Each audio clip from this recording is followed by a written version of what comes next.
Buen día, jóvenes. Vamos a continuar entonces revisando las diferentes estructuras gramaticales con relación al curso, ¿no? Al idioma inglés. Dentro de nuestro plan de trabajo, ¿no? Para este ciclo, vamos a revisar en esta oportunidad la estructuración de una oración en inglés, ¿no? Cómo se estructuran las oraciones, vamos a decir un poquito más elaboradas, dentro de un contexto, ¿no?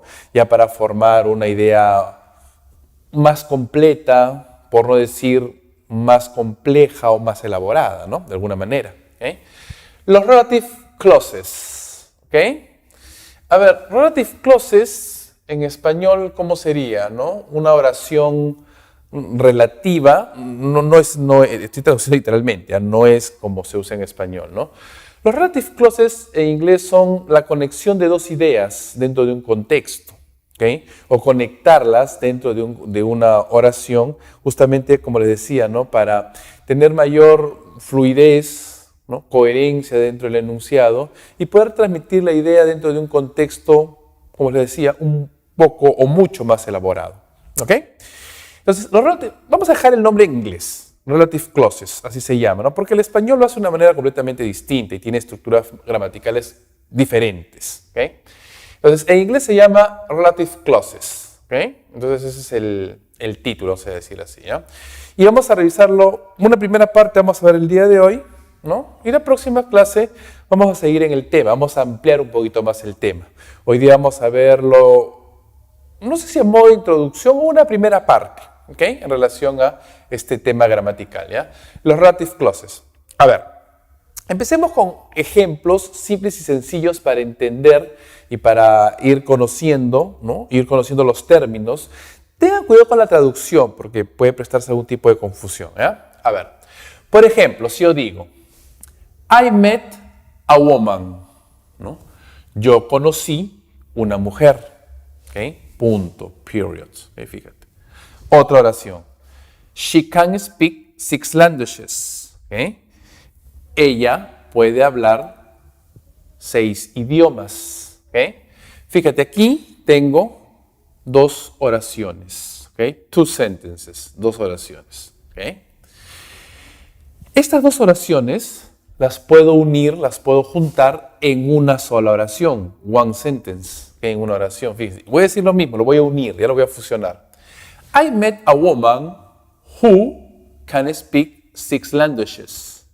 Yo conocí a una mujer quien puede hablar o que puede hablar 6 idiomas. Entonces, este who, que es uno de los relative pronouns, pues está como pronombre, como sujeto, está reemplazando a quién, a she. ¿Quién es she? La mujer que yo conocí, en un reemplazo. Pues lo que aquí who actúa como relative pronoun, como pronombre, como sujeto en la oración, en un reemplazo. Está conectando justamente, por eso aquí está el verbo directamente. Aquí está como pronombre, ¿ven? Otro ejemplo. Tom is wearing a hat. Tom está usando un sombrero. It was too big for him. Era demasiado grande para él. Este it se refiere al sombrero, ¿no es cierto? Aquí también hay 2 oraciones, 2 sentences. Aquí está el punto. Este tiene dos oraciones, 2 ideas. Claro que están conectadas entre sí, ¿de acuerdo? Estas 2 oraciones las voy a unir en una sola oración, en una sola idea. Y digo, Tom was wearing a hat that was too big for him. ¿No? Tom estaba usando un sombrero que era demasiado grande para él. O puedo decir, Tom was wearing a hat which was too big for him. Tom estaba usando un sombrero el cual, o que, ¿no? Era demasiado grande para él. That o which. It, que es el sombrero, está reemplazado por that o which. Justamente como relative pronoun. O sea, para lo que son objetos, si se dan cuenta, ¿no? Personas y cosas. ¿Ven? Entonces, tanto who, that y which están actuando como relative pronoun o relative clauses, específicamente, ¿no? Como relative pronouns. porque reemplazan o toman la posición de un sujeto. ¿Ok? Entonces, hay que mencionarlos. O sea, no puedo omitirlos, porque vamos a hacer casos en que se pueden omitir. Pues hay que tener bastante cuidado. ¿Ya? Aquí está actuando como pronombres, como sujetos de la oración. Bueno, de la segunda oración en base y en contexto en relación a la primera oración, una sola idea. Y así lo vamos utilizando. ¿Ok? Entonces, fíjense los ejemplos que les puede ayudar a entender cómo nacen y cómo se forman los relative clauses en English. ¿Ok? Y entrando en detalles y viendo más ejemplos, who, ¿no? Who is for people, not things. Este relative clause, relative pronoun específicamente, es para las personas, no para las cosas. ¿Ok? A thief is a person who steals things. Un ladrón, un ratero, es una persona que roba cosas. Quien roba cosas, ¿ok? Este who es the person, no puede ser un he o un she, ¿ok? Roba cosas, ¿no? Do you know anyone who can play the piano? ¿Conoces a alguien que pueda tocar el piano? ¿Okay? Este who también reemplaza a un he o a un she, ¿no es cierto? Que es una persona, ¿okay? No cosa. I know somebody who knows you. Yo conozco a alguien que te conoce. Yo conozco a alguien quien te conoce. ¿Okay? Who, que también puede ser un he o un she. ¿Okay? The people who works in the office are very friendly. ¿Okay? Las personas que o quienes trabajan, ¿no? O las personas quienes trabajan, que trabajan en la oficina, okay, que es who work, ¿okay? Que trabajan en la oficina, son muy amigables. ¿Okay? Entonces, este who debería ser ellos, ¿no? Las personas. ¿Okay? The people who work in the office are very friendly. ¿Okay? Y así lo entendemos. ¿Ya? Entonces, who es solamente para las personas, no para las cosas. That is for things. That es para las cosas. And sometimes people, y a veces también puede ser usado como personas. ¿Okay? Ese that es un poco más versátil. ¿Ya? Vamos a dar una explicación al respecto. An airplane is a machine that flies. Un avión, un aeroplano es una máquina que vuela. ¿Okay? Este that se refiere al avión, ¿no? It flies. ¿Quién vuela? El avión, obviamente. Una máquina que vuela, that. ¿Okay? Como sujeto, ¿ya? Jack lives in a house that is 100 years old. Jack vive en una casa que tiene 100 años de antigüedad, ¿no? 100 años de edad de antigüedad, ¿ok? That es, it is 10 years old, 100 years old. ¿Quién tiene 100 años de antigüedad? La casa, una casa, ¿ok? Por eso que este that generalmente es para las cosas, a veces para las personas. That is also possible for people. That también es posible para las personas. Do you know anyone that can play the piano? ¿Conoces a alguien que pueda tocar el piano? But it is usually better to say who. Pero es usualmente mejor, es mucho más recomendable decir who, usar who. O sea, este that puede ser usado para cosas, de hecho, es usado para las cosas y también para las personas, es mucho más versátil, ¿ya? O sea, la gramática te lo permite, pero es mucho más recomendable, si hay uno para las personas, mejor utilizar a las personas, ¿ok? Entonces así queda un poco más claro la idea y el contexto, ¿ok? Which is only for things, y which es solamente para las cosas, which no es para las personas, solamente las cosas, ¿ok? An airplane is a machine which flies. ¿Okay? Un avión, un aeroplano es una máquina que vuela, el cual vuela. Este which se refiere a la como that. ¿Okay? Jack lives in a house which is 100 years old. Jack vive en una casa que tiene 100 años de antigüedad, de edad de antigüedad. ¿Okay? Do not use which for people. No uses which para las personas. ¿Okay? Do you know the man who was playing the piano at the party? ¿Conoces al hombre que estaba tocando el piano en la fiesta? ¿Okay?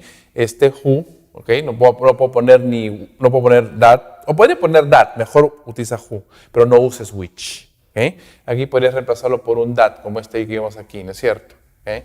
Pero es mejor usar who. ¿Okay? Cambio that es más para las cosas, ¿no? ¿Okay? Y which solamente para las cosas. ¿Ya? Entonces, estas son las fórmulas gramaticales, las estructuras que tenemos que tener en cuenta específicamente para comprender bien e ir conectando las ideas, ¿no? Dentro de un solo contexto, tener mayor fluidez o continuidad dentro de las oraciones, ¿no? Para no hablar con oraciones cortadas, pausadas, ¿no? ¿Okay? Oraciones muy simplistas, por decir una manera, ¿no? Entonces, esto nos va a ayudar a construir mejor las ideas, darle mayor fluidez, ¿no? Darle mayor conectividad a las ideas dentro de un contexto. ¿Okay? Y aquí tienen ustedes los, vamos a decir, principal en algún momento, relative clauses, como relative pronouns, como pronombres, who, that y which. ¿Ok? Es lo que vamos a entenderlo ahora. Aquí son pronombres, sujetos. ¿Ok? Reemplazan a un he, a un she, a un they, o reemplazan a un it, ¿no? Como lo que son para las cosas, ¿no? Un they también puede ser para el plural de las cosas. ¿Okay? Y así lo entendemos, ¿ya? Ahora, estos relative clauses, relative pronouns, también pueden tener la posición de objeto. ¿Okay? O sea, ya no sujeto, sino como objeto de la oración. Ahí la estructuración gramatical va a variar un poco, ¿no? Porque va a intervenir también ahí las preposiciones, que es muy importante tener en cuenta, y lo cual vamos a revisar en el siguiente esquema. En algunos casos, no es necesario, ¿no?, mencionar a ese who o that. ¿Okay? O sea, lo podemos omitir. El idioma inglés lo va a sobreentender. Pero lo vamos a hacer cuando vamos a trabajarlo como objeto de la oración, ya no como sujeto. En el esquema que vimos anteriormente, estábamos trabajando a who, that y which como sujetos de la oración, como pronombres, como relative pronouns. ¿Okay? Ahora estos van a ser considerados, ¿no?, como objeto de la oración. Ya no están como sujetos, sino como objeto, toman otra posición. ¿Okay? A ver, y aquí se pueden omitir, fíjense. Vamos en el contexto, vamos a entender de manera bien sencilla. ¿Ya? Oraciones sencillas.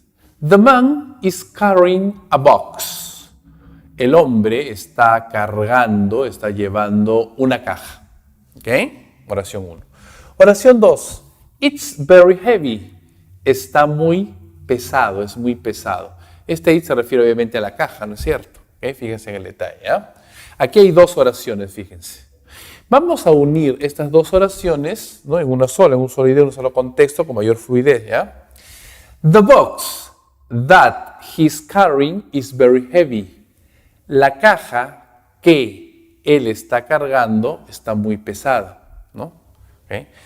Así hablamos en español, ¿no? En inglés, este that se puede omitir, por eso está entre paréntesis. Yo puedo decir en inglés, the box he's carrying is very heavy.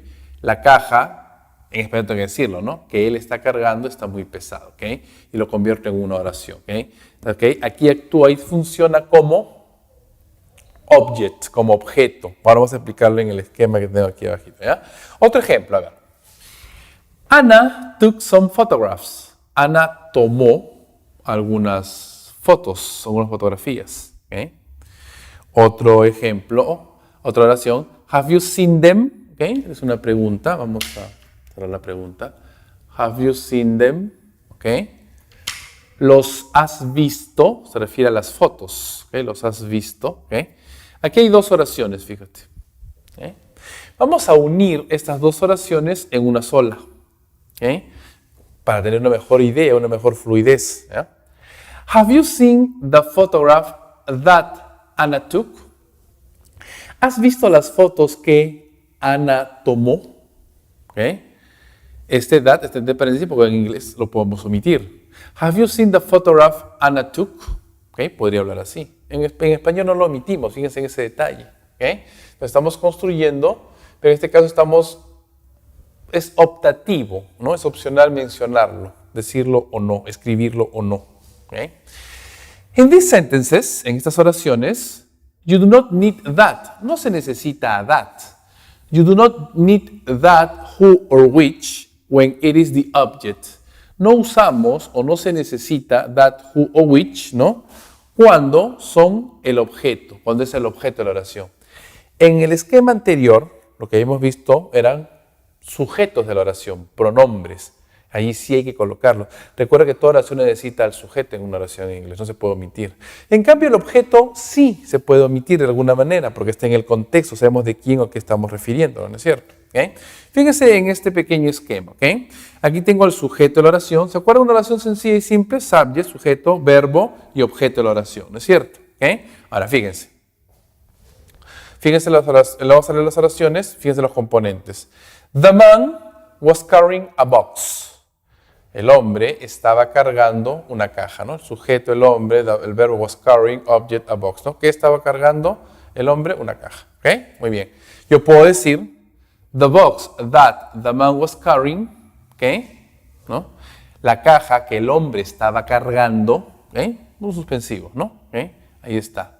Este that se refiere obviamente a la caja, porque la caja es el objeto de la oración, ¿ok? Anna took some photographs, ¿ok? Ana tomó algunas fotos, ¿ok?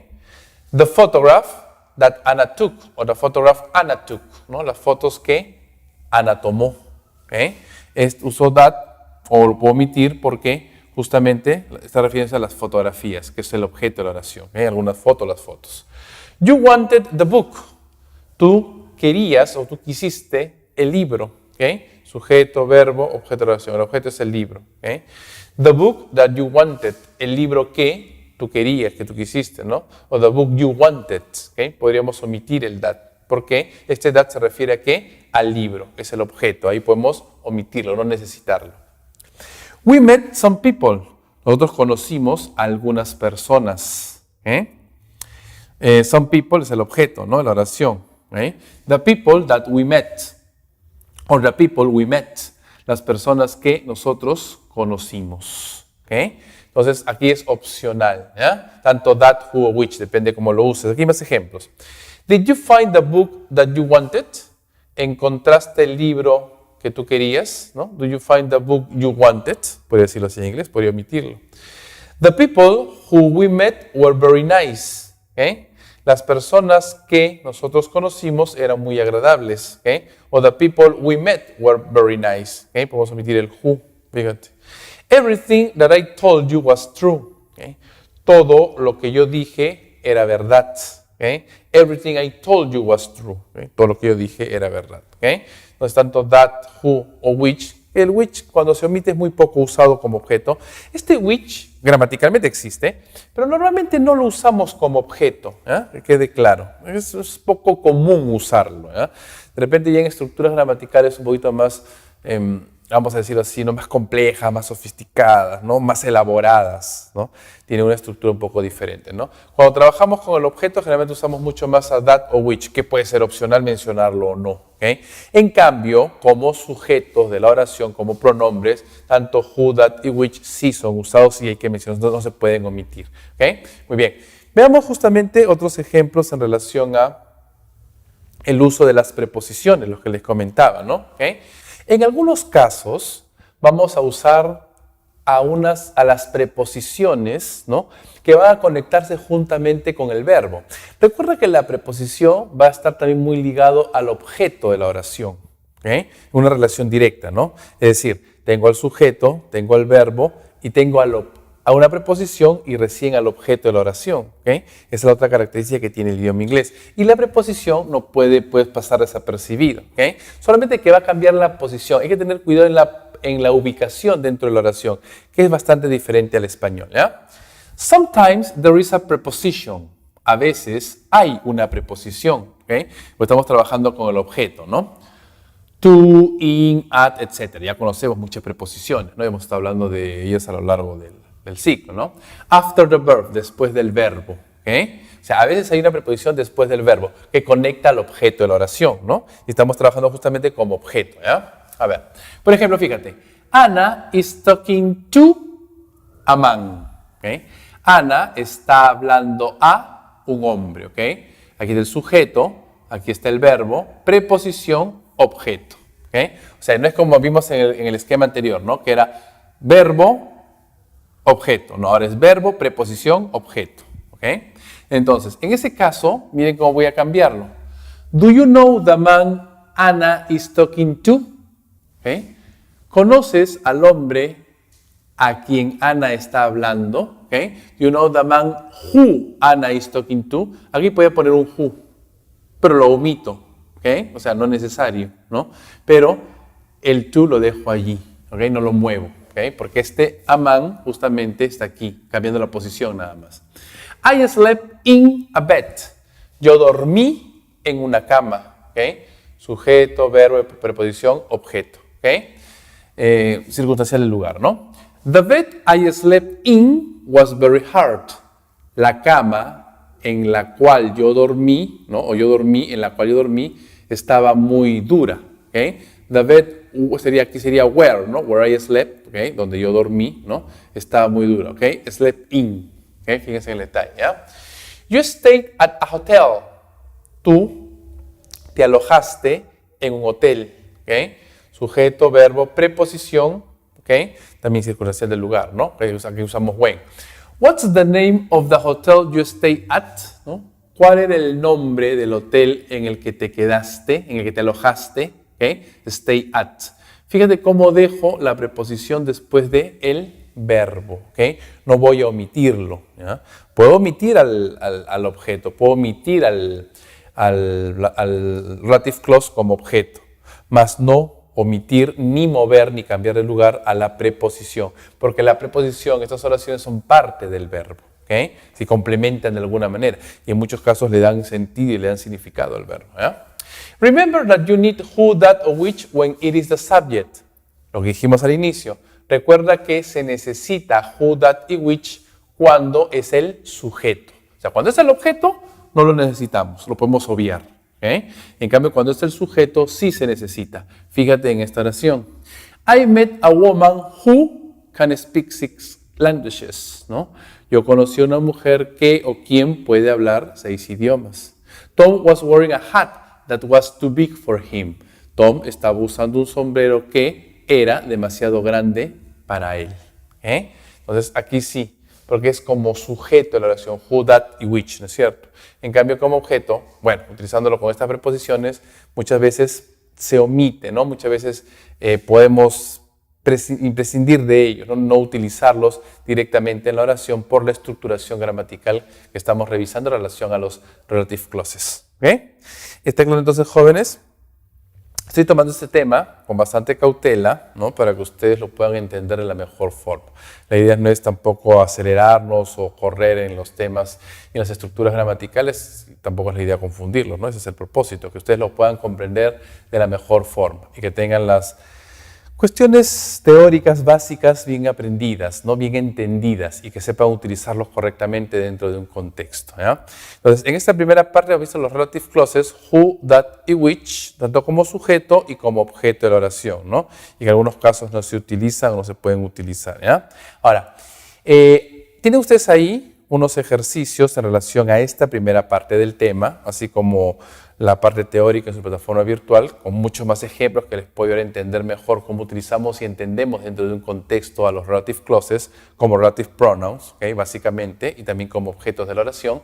Y obviamente, pues no trabajarlos, ¿ya? Hagan los ejercicios, repasen y estudien. La próxima clase vamos a continuar revisando otro pequeño grupo más de relative clauses que tienen unas funciones gramaticales distintas, ¿no? Y van a trabajar también en estructuras gramaticales diferentes. Siempre están conectados a este tema, entonces es una continuación de lo que vamos a ver. No quiero que lo vean como temas separados. ¿De acuerdo, chicos? Hagan las tareas, sigan estudiando y continuamos la próxima clase.